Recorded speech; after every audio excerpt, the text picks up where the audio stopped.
Good morning, Vikings fans. Almost afternoon. Yeah. Good tomorrow, Vikings fans. This is Morning Joe's, brought to you by Manscaped. Go to manscaped.com and use our discount code, which will be in the article about this episode, and receive a pretty sweet discount on all sorts of cool products that you need essentially to maintain a significant other. But now that we're past that, this is Morning Joe's again, and I'm your host, Joe Johnson, owner of PurplePTSD.com, VikingsTerritory.com, PurpleTerritoryRadio.com, and one half of a Best Friends Forever heart-shaped pendant, the other half belonging to Kirk Cousins, if he ever opens his mail. Thought about sending it your way, Mr. Oberly. What, the pendant? Yes. No, the cease and desist letters from Cousins' team. I like me some Kirk Cousins, man. I'm not gonna lie. I thought I'd come out and finally say it. Yeah, you have said it, and you're saying again. You know, I hearken back for the good old days when you used to show this kind of affection for wide recievers and write constant stories about wide receivers. Those days seem to be gone, and now it's all on. It used to be a general Big Ten bias. Now it's a very fixated one.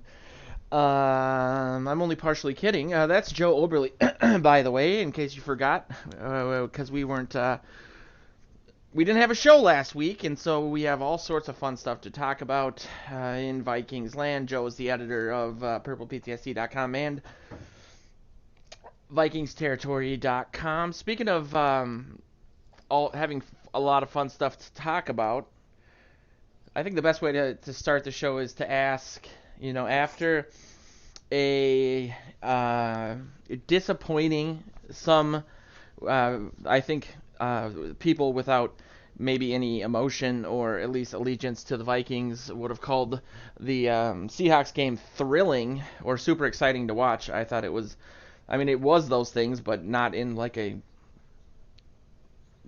non-painful way, not in a benign way. Speaking of benign, it was thrilling and exciting, but it was also horrifying. And then, they have the bounce-back game against the Lions. It's not necessarily a statement game. Maybe perhaps, can you tell I'm a little rusty?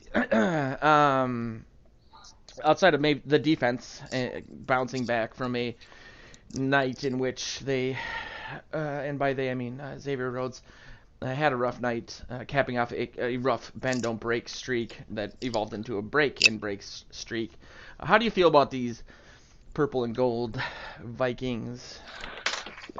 Well, hearkening back to the Seattle game, I guess I was looking for them there to beat a good team on the road that they were going to potentially see in the playoffs, and we saw a decent comeback after the defense let them down by Cousins on offense in the team, but it wasn't enough. So they could have set themselves up for the rest of the.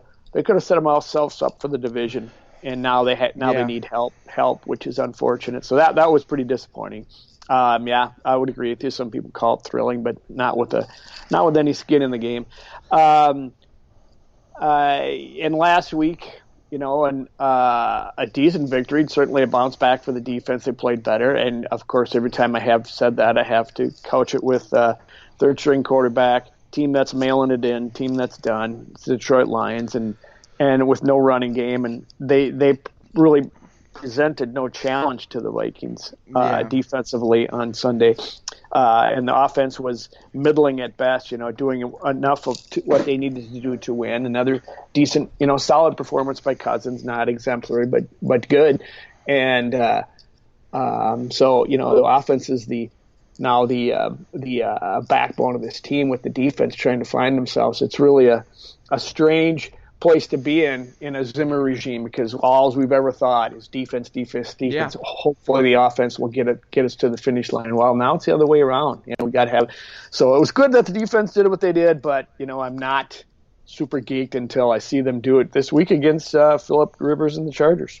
Isn't it strange though? I mean, the argument for bringing, and I mean, I know your answer is yes because you just teed this question up, but the argument for bringing in Cousins was that to hopefully have an offense that was on par with the defense, that was as explosive as the defense was good at shutting down explosive opponents. And to be at this spot with 3 games left, you have a defense that statistically I think looks better than we feel it has played because it's kind of been all over the place. It started really good. It was on, 15.5 points a game for the first, I think, 4 or 5 weeks of the season, which was a hair better than the peak unit of 2017. And then you had a lot of like I said, bending and not breaking. Maybe giving up a lot of yards, but not necessarily, giving up a lot of points. You go into the Seahawks game as the 6th-ranked rushing defense, then you get gashed for 218 yards. Having the weak spot really be Zimmer's specialty, which is the cornerback position. It's just, it's one of those times where I really believe God has a sense of humor, because they finally get this offense that we've wanted the entire Zimmer regime, and it's looking like the season's going to come down to how well the secondary plays, which is like the first thing that was dominant out of this unit when he took over, the first fix he made anyway. It's extremely frustrating, don't get me wrong, but it's almost funny in how frustrating it is. Yeah, I thought it was interesting that I think you describe it well. They seem better statistically than they seem to us, but they, from the Seahawks game to the Lions game, Zimmer took them and started working on fundamentals and tried and said they were successful that week trying to revisit that and do the things that he's been trying to teach them to do all along. So maybe they've gotten away from their core assignments and duties and such, and they played better, I'll say again, 3rd-string quarterback, but it doesn't matter, it's a professional quarterback, so they're out there on the field against him, and they looked much better in the secondary than they had.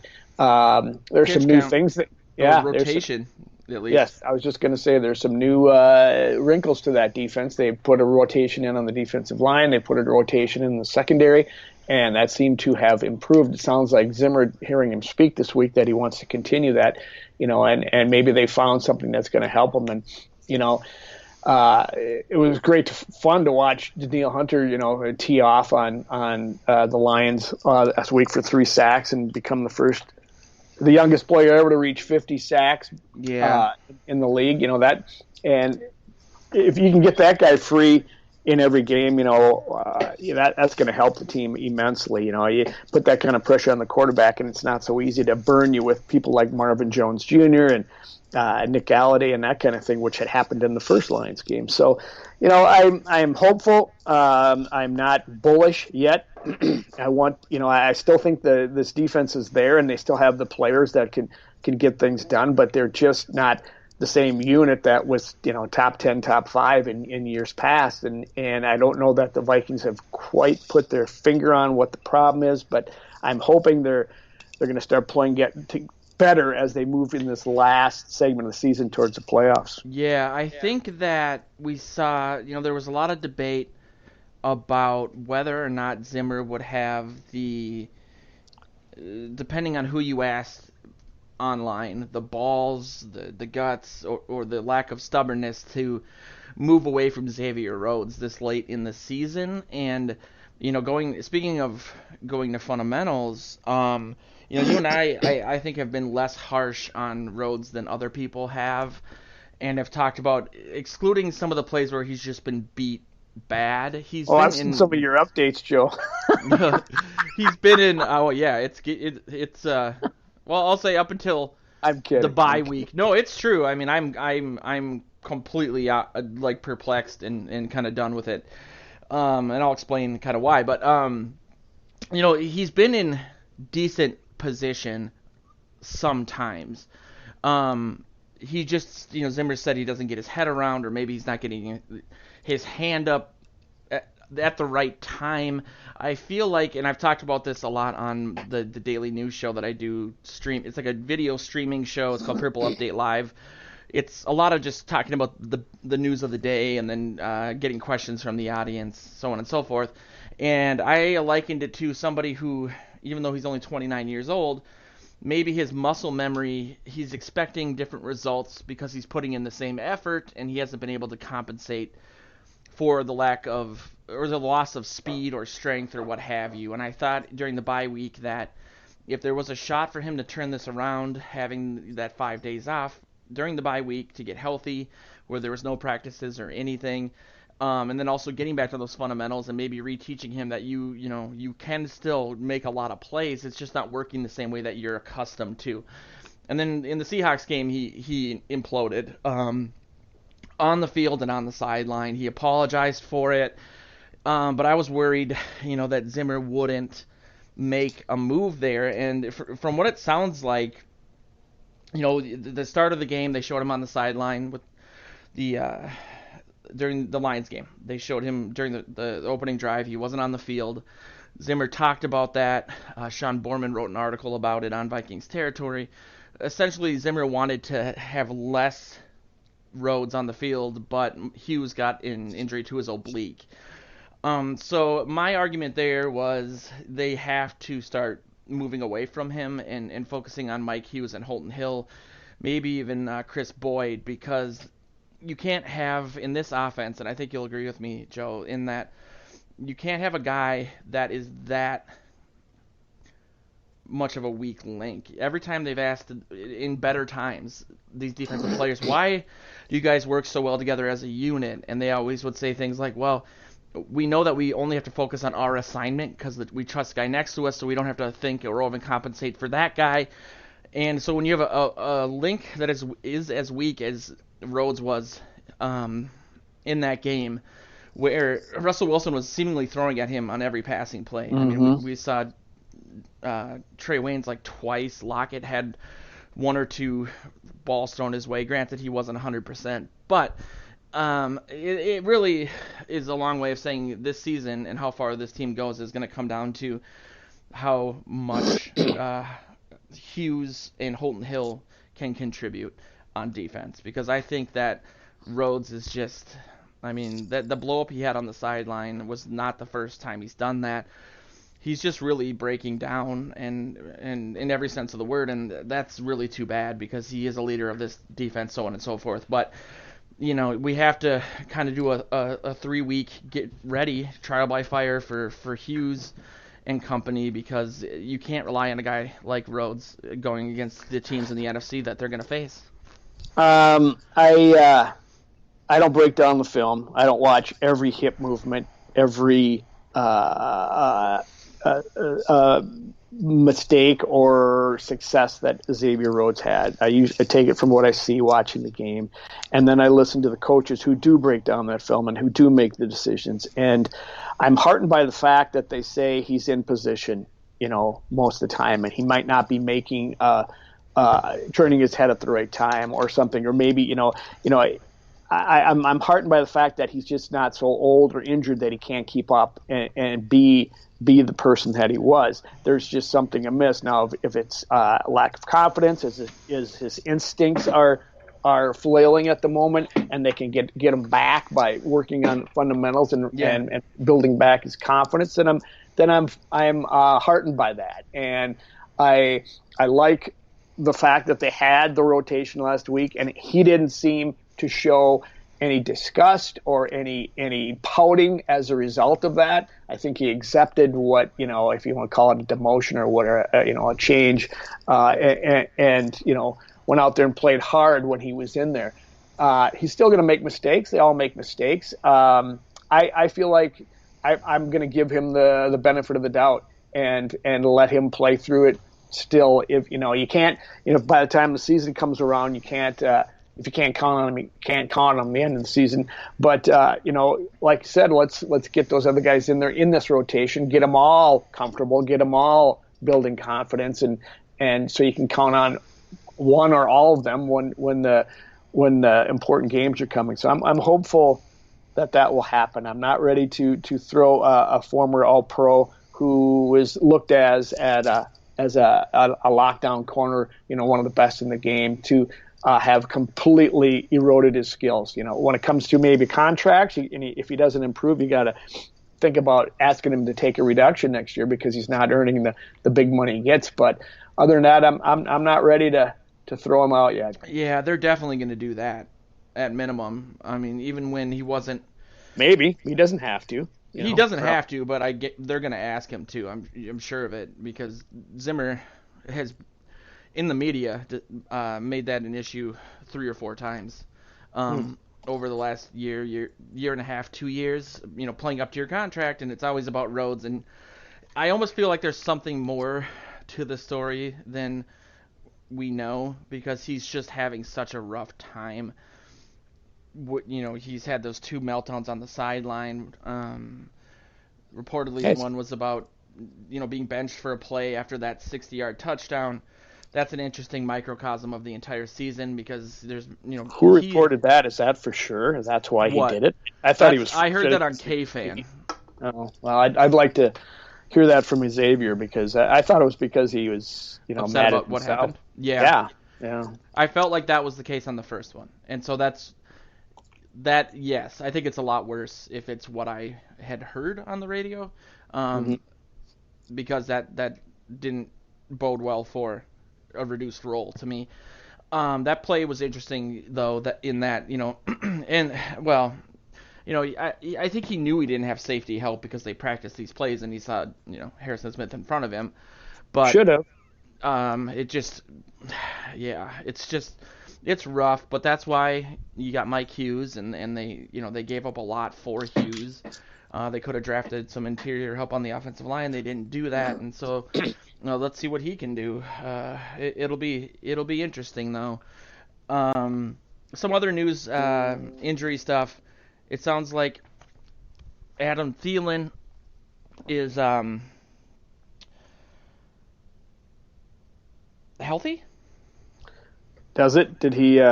Today's Wednesday, so this was the first injury report they have to give. I had not heard anything yet. What he was doing? Yeah, I've just seen what the national guys have been saying about whether the confidence that he'll play, and it's looking like that's what the word on the street is from Ian Rappaport anyway. And by healthy, I mean not 100% healthy, but healthy enough to play.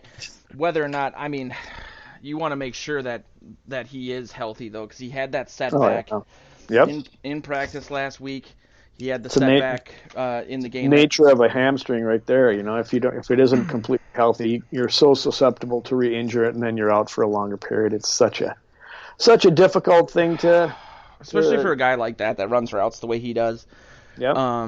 He does it in such a smooth fashion, but it's such a violent thing to do. You're hoping that, I took a lot from what Zimmer said after the Seahawks game about Dalvin. Dalvin came out and said, I'm definitely playing on Sunday against the Lions, and Zimmer's like, all right, pump the brakes.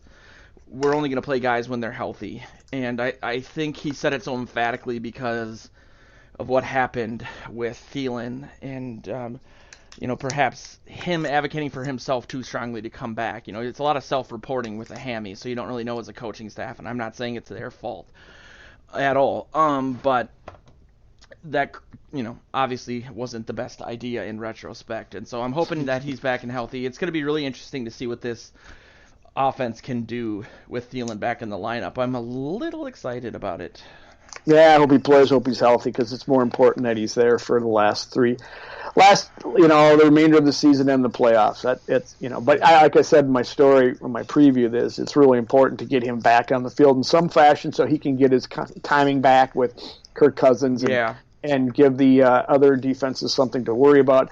Because in his stead, players like B.C. Johnson and Irv Smith and Kyle Rudolph and and even Laquan Treadwell have stepped up and made plays. Yeah. And so it's not like they can't live without Thielen, but a player of Thielen's caliber back on the field gets your defensive coordinator's attention, and it gives Kirk Cousins not necessarily a security blanket, but someone he knows where he's going to be that he can go to. So it is very, very big to get him back on. So I just don't want another setback. I want to make sure he's healthy, no matter what that is. Definitely. And speaking of Treadwell, he graded out on PFF, which includes what he does away from the ball, his blocking, nice, so on and so forth, as an elite grade. The third time this season, also the third time since I believe the Vikings brought him back. I smell a Laquan Treadwell story coming from Joe Johnson. Oh, well, we've had two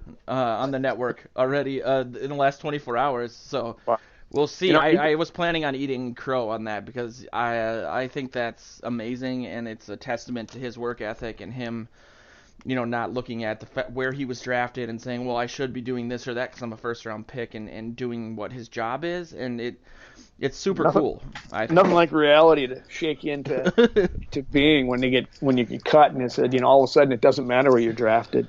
It's there. It's possible the guy could be playing himself into a re-signing, and it would be nice for him. I think he's a decent dude, but he's got to keep up what he's done so far and making the most of his opportunities, though few that they are that he's gotten. And I heard as well they're also going to bring back Moritz Boehringer too, so Joe if that actually happened, I would the merch I would make. I'm gonna make some Mobo merch. I can't imagine there's much. Although I did interview him through Twitter just by sending him questions for an article a long time ago, and he did have a lot of merch on his website, which was nice. Actually really classy. Mobo, I think he's still playing somewhere. I think he's on the practice squad of the Bengals as a tight end. Oh, really? In the NFL? I didn't realize that. Yeah. That's great. So that's a little crazy. Speaking of health, Dalvin Cook came out of the game with no setbacks. I think that whatever was wrong with his chest was mainly a pain management issue. He didn't cough the ball up because of it. That was my concern in that maybe the pain would be so much that he would instinctually react to it, almost like a hand on a stove, and the ball would come up.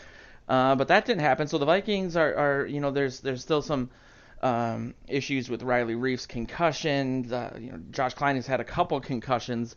I think he's one away from maybe being done for the year. But another guy that I've harped on a lot that I think deserves credit for turning things around in his career is Rashad Hill, who has came in a big spot against Jadeveon Clowney in the Seahawks game. But just outside of that, he's played really well this season when the team has needed him. And he didn't give up any sacks or pressures against Clowney.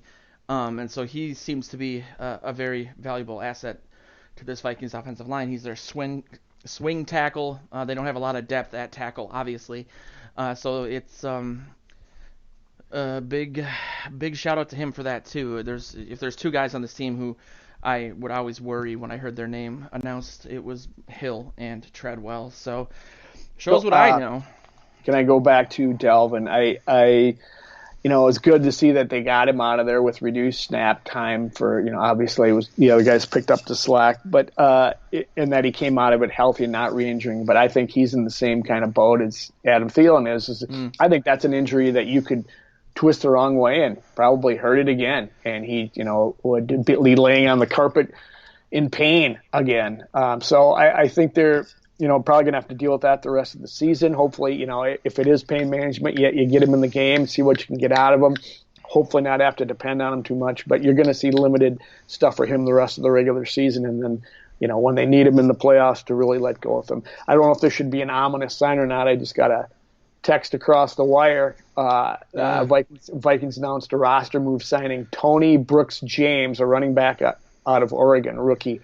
So interesting. Is that ominous? Is it because of is Dalvin sore or whatever? I don't know. I'm just making that up. I have no idea. They didn't waive anybody, so they must have had an open spot on the practice squad. So they signed another backup running back. Yeah, so. That would.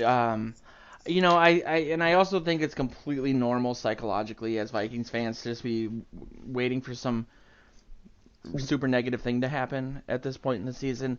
Um, but I really think that they should. I said this on Purple Update Live on Monday. If they go up, if they go up by 17 points, it would be nice to see a little bit of Thielen, but not to need him too much because, like you said, those hammies are just the worst. It's just ugh. Yep. And he's only a week removed from it. I mean, he was practicing in pads and everything last week, and then all of a sudden it cut to him being in sweat since, and so I'm not entirely confident that he's as ready to go as has been reported. It's a tough deal. 5 games and most of a 6th game he's missed. So that's a tough deal for this offense. But they've just kept it rolling regardless. So you got to tip your hat to Cousins. Oh wait, I didn't say that. Oh no. Not. Ooh, I can sum this up really quickly. Okay, can you? Because I read the story. It summed up really quickly. It's in the story I say treat that article like The Irishman on Netflix. Maybe read it over 3 or 4 days. I just watched that movie. That's funny. Did you watch it? Did you make it all the way through in one sitting? I had to take a break and a little intermission, but then I came back. I watched it the same night. But okay, it took me 2, 3 sits. I paused it twice and slept, and then went to work and then watched it after work. There are people that found the best places to pause it to turn it into a 5-episode series, which is kind of cool. But the article's the same way. It's essentially breaking down why, especially people from my generation who have never had. I'm 35 years old. We've never had a franchise quarterback. Maybe we thought we did in Culpepper or Bridgewater, and then there were injuries. Or you could argue that Brad Johnson could have been one. Yep, there's 3. I would say they could have been. They didn't end up. Yeah, that we had what we thought, and Cousins could be in the same boat. So I'm not saying that. But as of the writing of that article, the recording of this show, I think the debate as to whether or not he is playing well enough, regardless of how he's getting these numbers, whether you think it's Dalvin Cook or Kubiak or the receivers, this is something that I don't want to see change because I don't see. I think what people are ignoring, these never Cousinsers, as I've been calling them, they don't have another solution. What would you do without Cousins? You don't re-sign him after next year. Who's your backup guy? Do you draft someone this year? Do you and then you have this core of this Vikings team that's a lot of guys signed through 2023. Do you have to go through the growing pains of a young quarterback again, or do there's a lot of quarterbacks that are going to be available in free agency this coming off season? You bring in Jameis Winston for some reason, and then you sit him. I just don't see what the alternative would be, and I think that that's the best way to put it. What's the alternative, and what would the outcome, the best outcome from that alternative be? That should always be the question. I mean, that's what I say with everybody that wants to cut somebody loose is that they're, when they want to fire a coach, okay, who you got out there? Who's going to come in and do better? But the only one question I have for you is it allowed in fandom that if you jump off the bandwagon, you get to hop back on and grab the reins, Joe? In my world, you get to raise the pennant and wave it as you're going down. I shouldn't, and I posted that video in the article. Yes, you did. I shouldn't have used those. Yes, I shouldn't have used those words because mainly what I was doing was, last off season on this show, I said a lot. If things don't go well, I am not going to make what are perceived as excuses for this guy anymore. They shored up the offensive line. Even if that line takes a while to gel, he needs to earn his contract, going back to the Rhodes Zimmer stuff. And so my whole point there wasn't so much to say I'm off the bandwagon, now I'm back on it, because I know that sounds like really flimsy. You were sitting on the edge, looking over the edge. You weren't exactly off. I mean, you were getting ready to jump, and you were lining up your reasons. I don't think you were ever completely off because he still is from the Big Ten. So there's that. But and at the end of the day, that's all that really matters. I mean, to answer your question really quickly, for timing reasons. What's that? I was going to say for timing reasons, I had to interrupt you because you'll see why. But my answer to who should replace Cousins, God, I see the timing's gone now. I was going to say a Goldie Gopher, or any Big Ten mascot, because that's all that matters. But see, I interrupted you. I explained the timing, and I ruined it. That was worth it. No, I will say in a microcosmic way, I understand your feelings. You know, I was slower to come to Cousins at the beginning of the season, or when they were signing him as you were. I said, okay, I don't know enough about this guy, but I'll give him a shot. You know, and I said it was a 3-year plan, so you got to let him get comfortable, and and he's done much better this second. But then each time when he has looked bad, I maintain, and I will say to you again, that's part of him too. He is playing great. He is playing wonderfully. He's everything right now the Vikings had wanted him. You can parse that with their schedule, their this, their that, their whatever. He's doing it against lesser teams and not so much against better teams, whatever. But I said he's doing what they wanted when they signed him.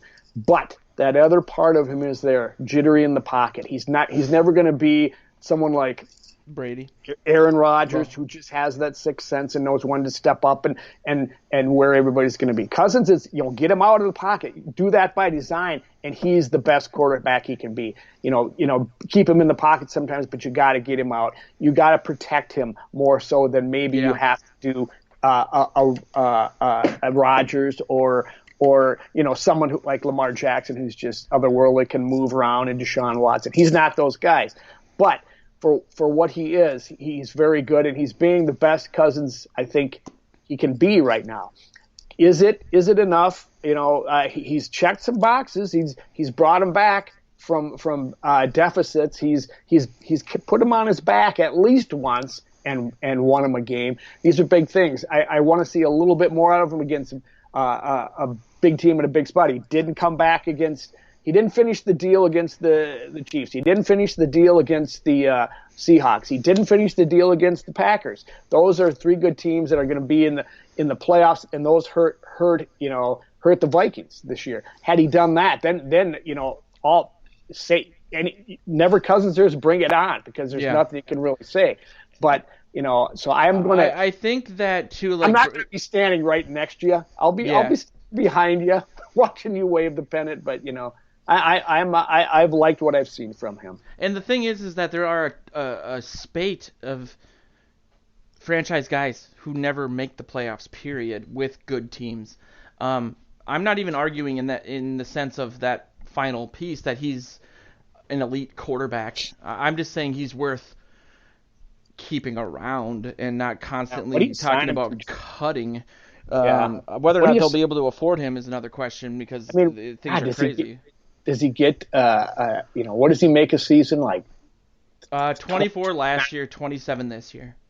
Okay. I suppose you're going to have to keep doing that. I don't know that I'd make a huge extension. I would sign him for a couple years after his current contract and really start drafting for his replacement. That's just what I would do. Me too. He doesn't strike me as the type of guy that wants to play forever either. Right. I agree.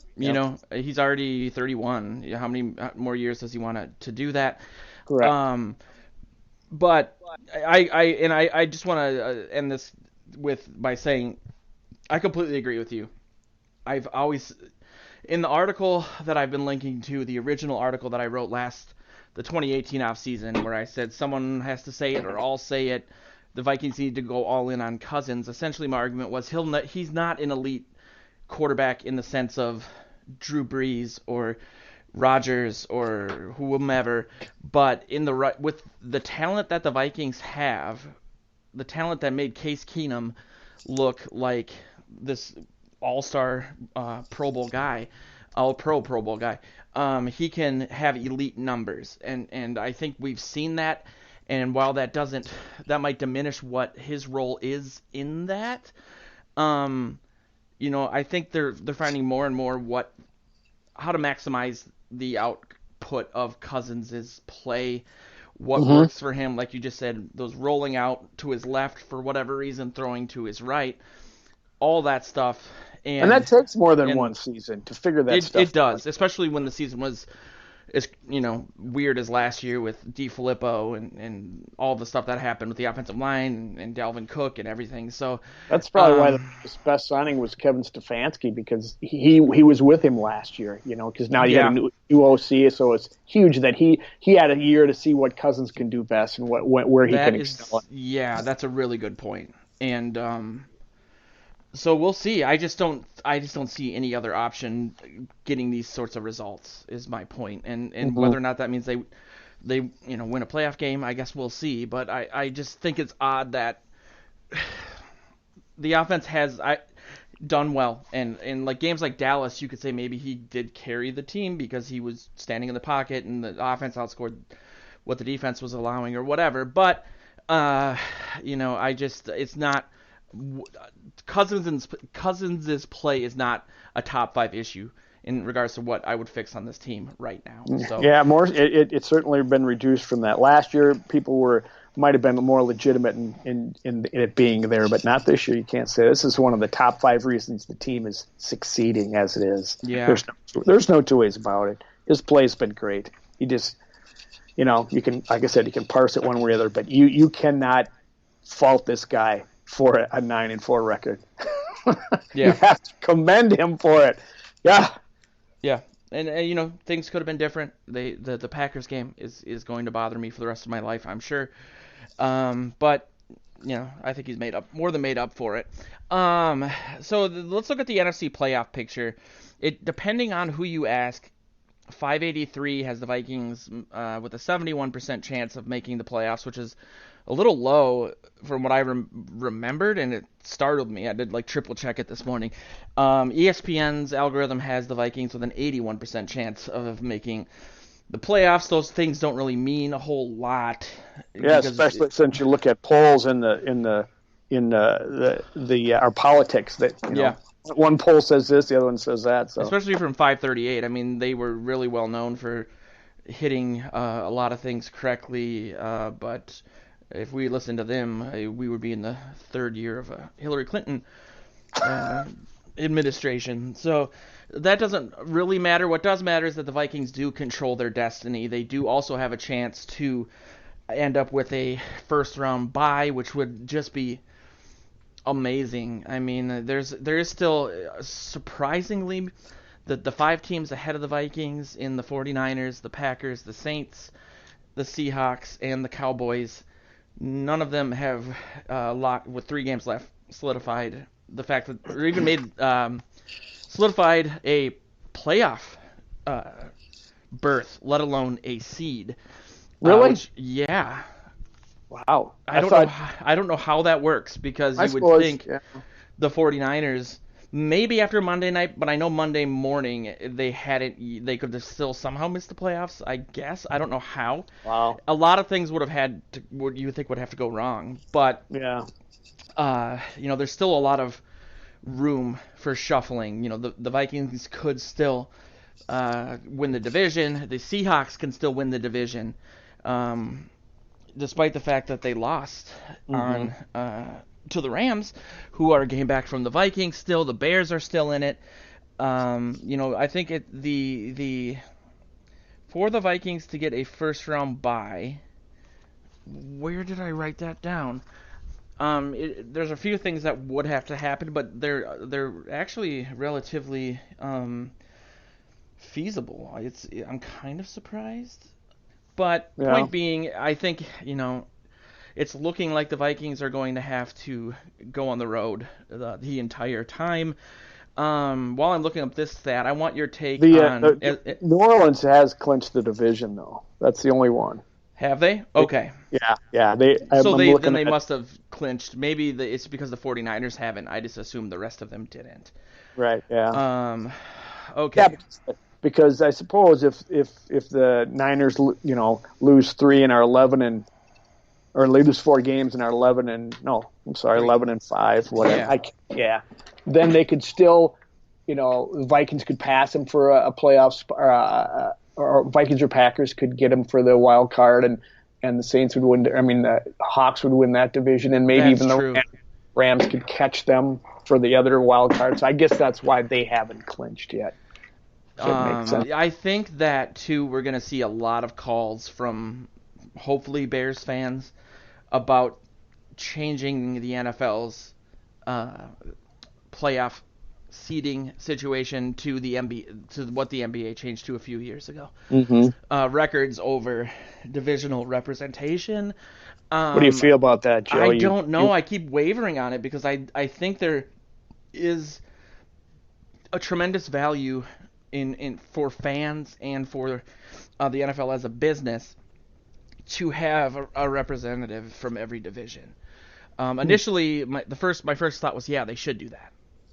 It doesn't come up all the time, but It yeah, why had, wouldn't yeah. they? But The Panthers once won a division with a 7-9 record and went to the yeah, playoffs, and then they and won their first playoff game. ouch, whoever Yeah, they beat, that exactly. would suck. But yeah, I mean, right now the NFC East winner could be 6-10, so that would Gee. stick in the craw of whomever out of the NFC North or the NFC West didn't make it. But I don't know. I think there is value in again having that representation from each division and the history there. But I'm the same it place as you are on this, Joe. I waver. A part of me says that it makes perfect sense to do what the NBA is doing. I don't know, but I don't know my reasons for wanting to keep it the way it is. It's interesting to hear what you said there, but I just know that maybe it's tradition that's gnawing at me that this is the way it's hmm always been, and that's a stupid reason for doing it, but it seems to be the thing. Um, uh, maybe in future years the Vikings could get burned by it as well. So yeah. but I think essentially I would agree with you. I kind of feel like they should do it, but I don't know. I mean, at the end of the day, what is this game about? It's about winning games. And if you're saying that, okay, well, this team is way better and won four more games than this team, but this team just happens to be from a different Right. part of the country, that doesn't seem to be fair in terms of sportsmanship. Yeah, and So, it kind of weakens the playoff picture. yeah, you don't get the Uh, best teams, so you don't get the best drama, right? exactly. I mean, I'm like 90, well, 80-20 for it. I know that I'm kind of, as I'm getting older, especially, I'm turning into some. I like the tradition. I mean, that's why I was against the extra point thing. Like we fear change. In Hmm. retrospect, it makes the game more interesting and makes it actually a question as opposed to just a assumed thing. For the first round bye, the Vikings would need to do one of these three things, or all of these three things, but some of them have caveats. Win all three of their games, obviously. The Packers would need to lose two of their three, including the Vikings game. And then there's three scenarios for the third one. The Saints have to lose either another conference game or two of their final three. Or the Seahawks have to lose two more games, or the 49ers have to lose to the Falcons and Seahawks. Um, that's not as questionable as I thought it would be. Outside of the Packers needing to be upset, so the Vikings would need to win the NFC North. And then if the Saints just lose another conference game, um, that's just lose one game, they would get that seed. So Hmm. here's to hoping that happens because obviously the Vikings are undefeated at home. How many games did they lose at home last season? They lost a couple, I think. They lost to the Bills and Oh God, a couple more. I can't remember. Oh, they lost the Bears at the end of the year. They lost. yeah, there was that They, one. they lost a few. I'm not sure how Okay, many off the top of my head. but point being, they play a lot better at home. Yeah. That Yes. would be nice. Whether or not I would want them to have a first round bye is a different question.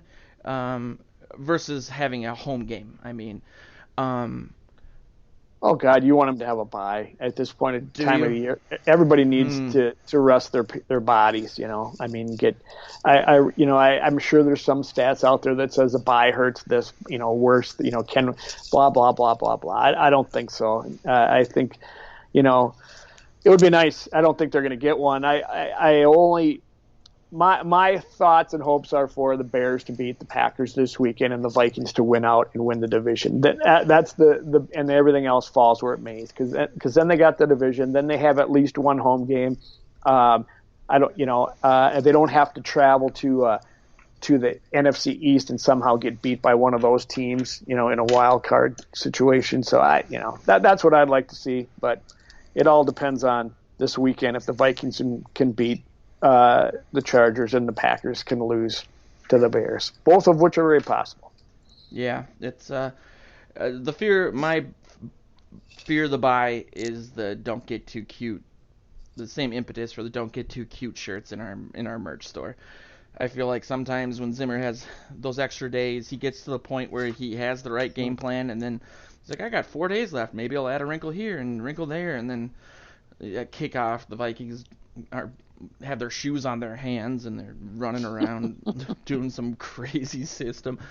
Anyway, the Vikings are facing the Chargers in Los Angeles for what will seem like a home game for all intents and purposes, with all the Purple faithful down there. If you're actually going to that game, check out purpleptsd.com. There's an article about getting tickets for that game with 0 fees, which is pretty cool. It's not a trap game. I think the I know you hate that term. And we're kind of up against the clock, but I wanted to obviously get into the score prediction, but the Chargers are a better team than their record would say. I mean, they just Yep. trounced the Jags. Phillip Rivers ain't dead yet. I think he had 314 yards, 3 touchdowns on his 39th birthday. They have a great running back out of the Big Ten in Melvin All Gordon. all 8 losses have come or were one score games, so they could Okay. have, and Wow. they have a point differential. They're plus 38, yet they're in last place. How does that figure? That's like me in fantasy football every year. I have like the most points, but somehow I still lose. Wow. Yeah, that makes things a little more interesting. I take back everything I said about Thielen. Put him out there with one leg. We need him. But it's an interesting game to consider. I'm actually surprised we got flexed out of primetime. For Bills Steelers, which you wouldn't think would be any more interesting, especially with all the stuff going on in the NFC with. That's two playoff teams though versus the Chargers, who are already eliminated. So I suppose. yeah, How and yeah, go ahead. I have this like weak whatever feeling of the Steelers being Right. with all the injuries and the things that I don't happen to think they'll them. do anything, but they are. Like I said, two. Yeah, it's the AFC. Yeah. Yikes. Who's up first for score prediction? Let's see. I won last week, so you are. I last week I had the Vikes 31-20. You had them 34-20. So there was only 3 points to gain. It was 20-7. So I got those 3 points, Yeah, and I'm down by 6 then now. that is correct. And so On the you season, that's not bad. you get to go first. Oh, that's hard. Even though mine's already out there online. Yeah, I'm gonna pretend I didn't already read it. Mm-hmm. I'm gonna go 28 to 17 Vikings. Okay. Well, I have a feeling it's could gonna be a shootout, though. I don't know why.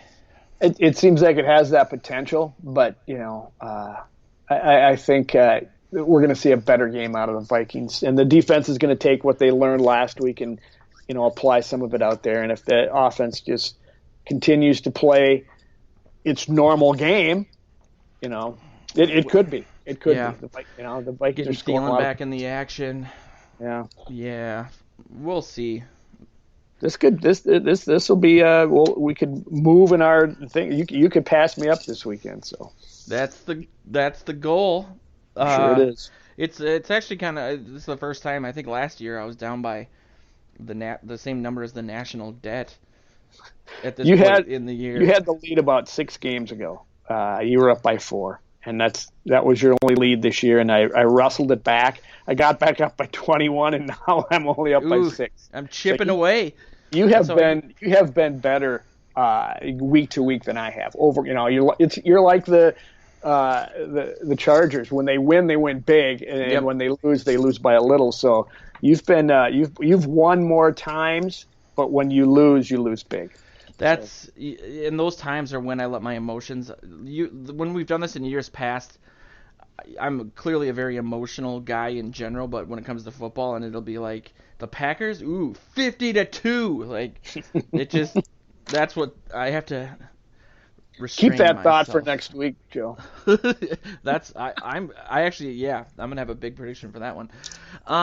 But with that, remember, gentlemen out in the listening audience, if you're looking for a new shaver, some new sort of oils or hygienic sprays, go to Manscaped. There's a pretty nice discount using our discount code, which is in the article. We have like 50 of them, so I don't want to give you guys the wrong one. But look at that, and hopefully you can pick something up for your dad for Christmas. Would that be a weird present? Here, Dad, here's some ointment for your balls. I don't know. Okay. That's why I'm not invited to Christmas anymore, is my point. But this has been Morning Joe's, going out with a bang for the 11th of December. We'll catch you guys next time, and if you want more of my zany takes, check out Purple Update Live daily at 3 p.m. Goal! Always leave them laughing.